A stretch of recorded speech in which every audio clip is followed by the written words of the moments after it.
aha turi ni ku kibuga cy'indege mpuzamahanga cya Kigali, kibuga mpuzamahanga cya Kigali kiri mu mujyi wa Kigali i Kanombe. Twaje kwakira umuririmbyi rurangiranwa wo mu gihugu cy'u Burundi umaze igihe kitari gito yari mu muziki w'iyobokamana, nta wundi ni intumwa Apotre Apolinaire Habonimana. Aje mu gitaramo cyiswe East African Gospel Festival Season 1. Ni igitaramo cyateguwe na Alexis Dusabe afatanyije na Uwimana Aime ndetse na Nkomezi Prosper n'umurundi wa muri Australia witwa David.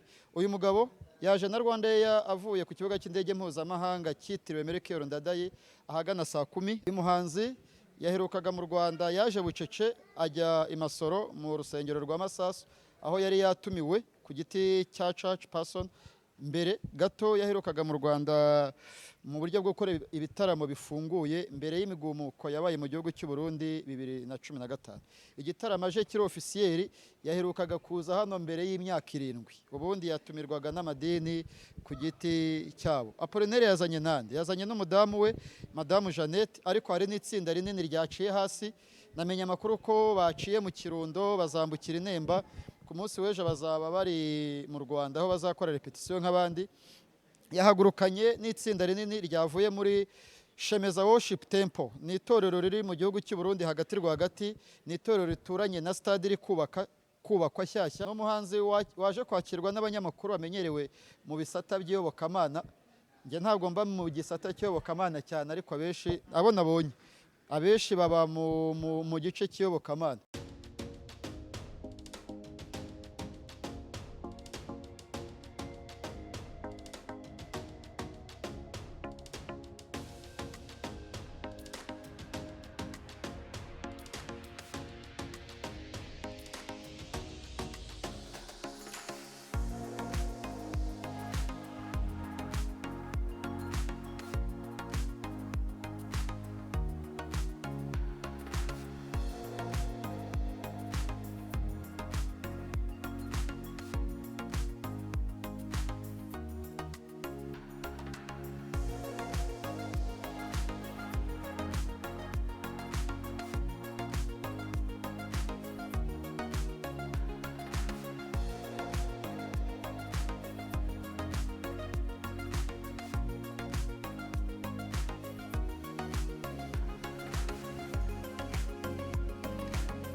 Iki gitaramo gikubwiye iki mu gihe gikigiki? Iki gitaramo kinyibutsa amateka, kinyibutsa ibihe bidasanzwe twabanye n'inshuti zikunda gospel. Imyaka myinshi ishize twagize ibihe byiza cyane, gutaramana n'abanyarwanda. Tuba tuvuga abanyarwanda kubera ko turi mu Rwanda, ariko haba harimo n'abandi.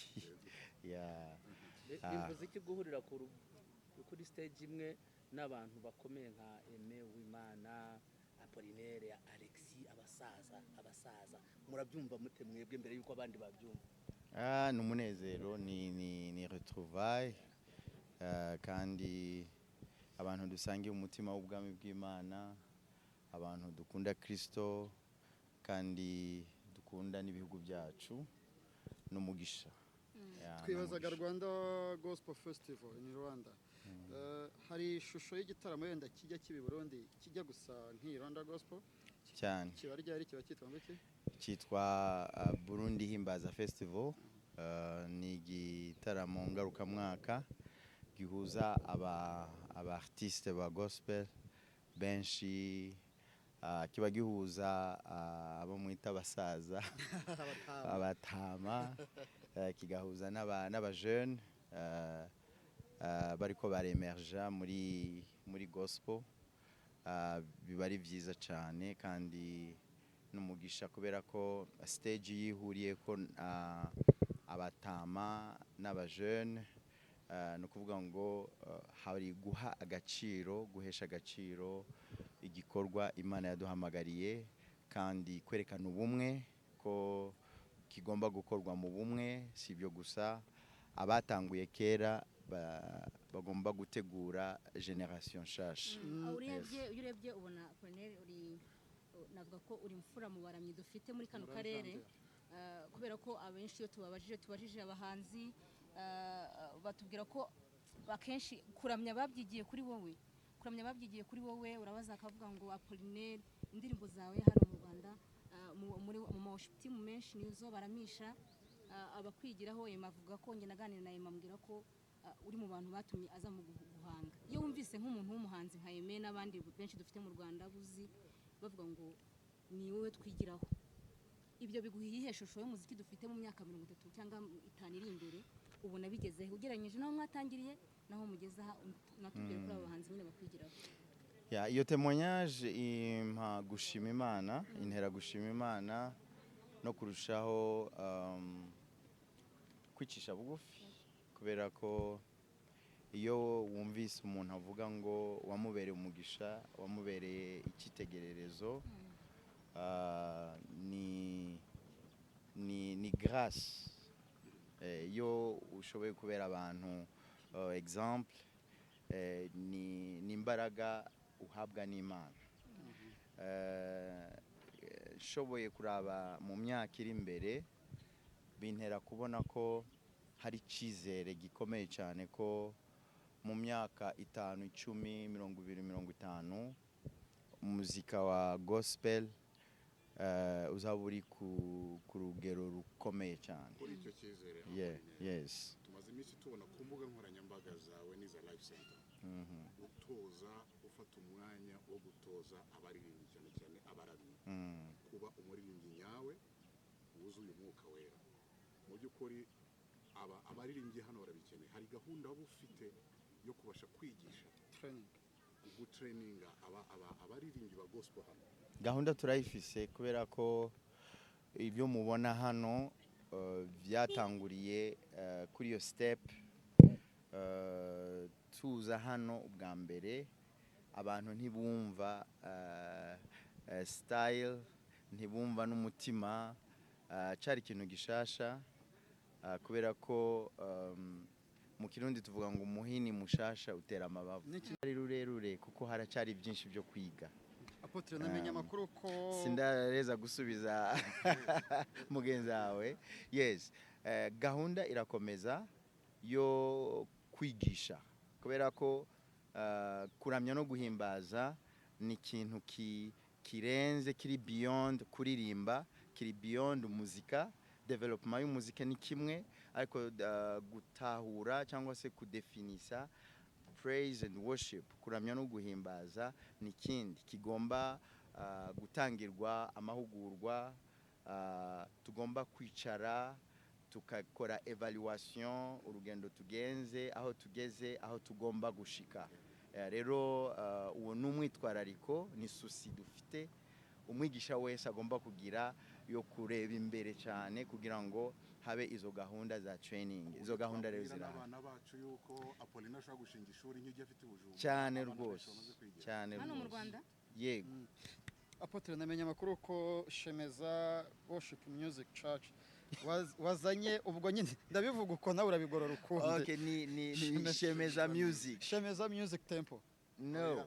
Shemeza Music. Arakanu ka Temple nabonye muri church. Temple ubugiye kuri side ya Eglise church muri rusange. Okay, yes. Ariko hari minister cyangwa se icyo mwakwita worship team. Umwihariko abakora iyo ministry ya mu buryo bwa muzika no kuyobora abantu muri natohoje ko hari itsinda rinini mwazanye rizaza ku munsi w'ejo riciye mu Kirundo rikambukira Inemba.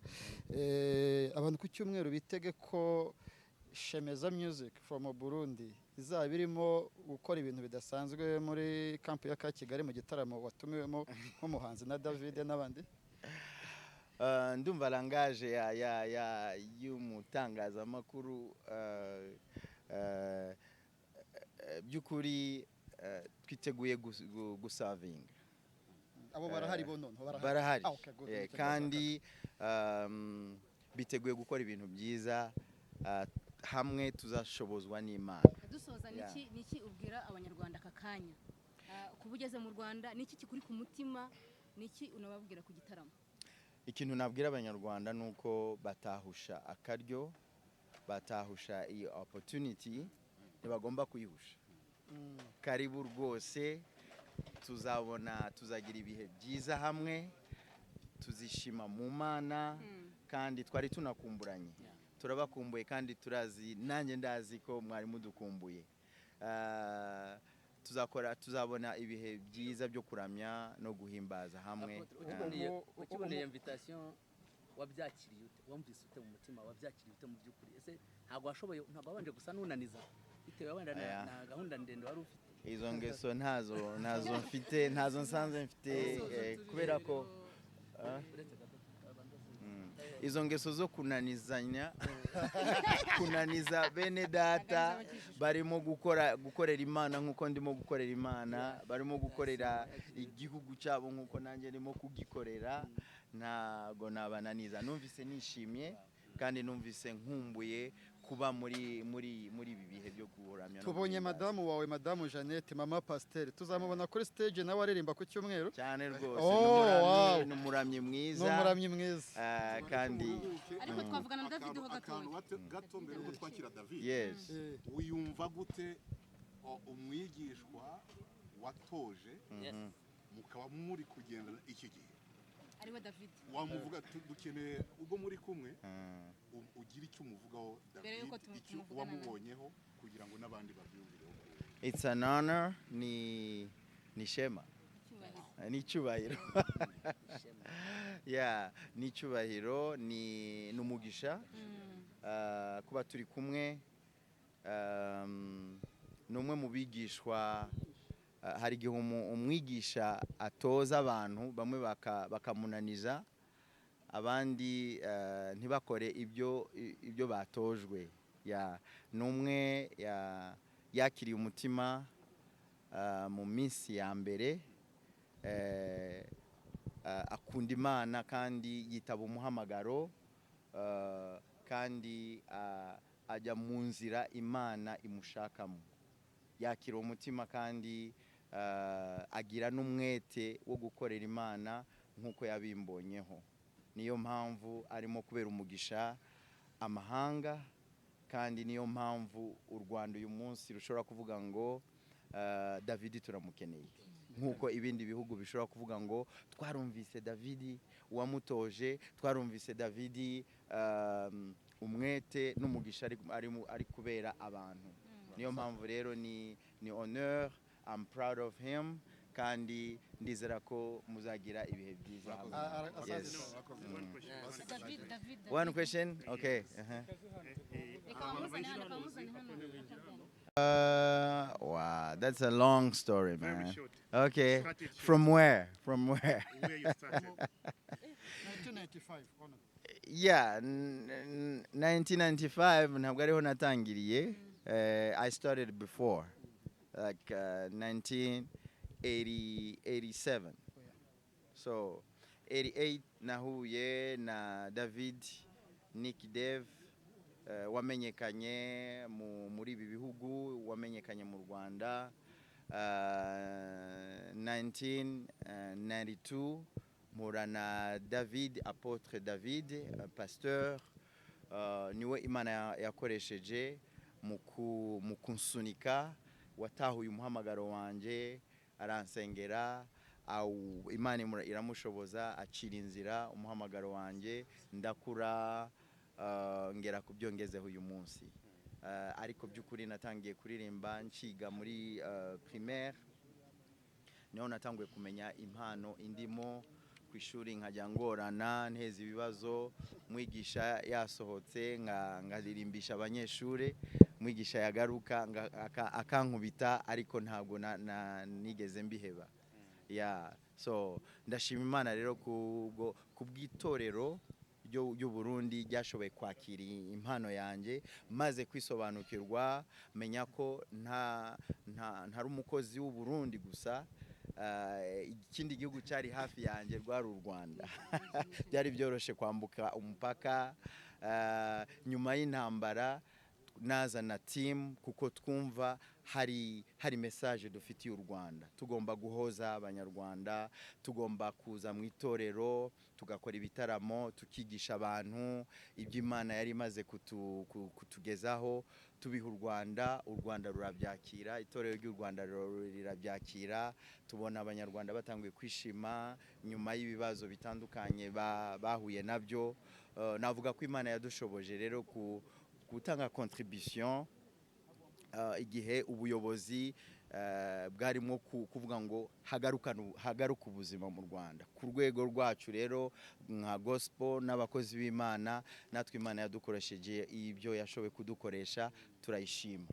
Rero ni ku kibuga cy'indege mpuzamahanga, aba muri kubona ni itsinda rinini ryatumiye Apotre Apolinaire Habonimana aje kuririmba kuri iki cyumweru muri ka Kigali mu gitaramo cyiswe Rwanda Gospel Festival Season 1. Azanye n'itsinda rinini, azanye na David, azanye n'umudamu we Jeannette, Alexis Dusabe nawe azanye n'umufasha we, baje kumwakira. Ni timu nini cyane. Bakiriwe kandi mu buryo bw'akazi n'itsinda ryitwa Protocol na Protocol ya Emi. Aba ni Madame Apolinaire bitunguranye yaje ku kibuga cy'indege bwa mbere. Ngwino tumabaze. Yego yarangiye muracyamufata. Madame Apolinaire, uriyumva gute kuza mu Rwanda ku ishuro ya mbere uzanye n'umugabo mu gitaramo? Ndishimye cyane gose kuba mpari hano, kuba nashoboye kuza hano i Kigali. Uratunguranye. Uhabonye gute? I Kigali ntabwo ari ubwa mbere mpaje, ariko ni ubwa mbere ngiye nkubonye uje mu gitaramo n'umugabo. Ndumva nishimye kubona mwashoboye kuza kutwakira, binyereka ko igiterane mugiteguye neza. Warakize neza, umubiri uri fo. Nukuri narakize, ndashima Imana. Yego. Urakoze cyane. Karibuni sana. Furahia sana Kigali. Yes, uyu ni Madame Apolinaire, Madame Jeannette, ni umwe n'umudamu bashakanye muri 2008, bamaranye imyaka 15. Apolinaire n'umugabo w'imyaka 51, afite abana bane, arubatse. Urusengero rwe ruherereye mu gihugu cy'i Burundi, Worship Music Shemeza Temple, ruri hafi ya stade y'i Burundi mu Bujumbura. Madamu we ntabwo byari byitezwe kwaza, nawe ni surprise yakoreye abanyarwanda. Mu kiganiro amaze guha abanyamakuru avuze ko bazamubona kuri stage ubwo azaba ari kuririmba ku cyumweru mu gitaramo yatumiwemo na Alexis Dusabe afatanyije n'abandi ba hano imbere mu gihugu. Ngewe nitwa Jean Paul Nkundineza. Imana ibarinde mwese, gahunda zacu nakagaruka.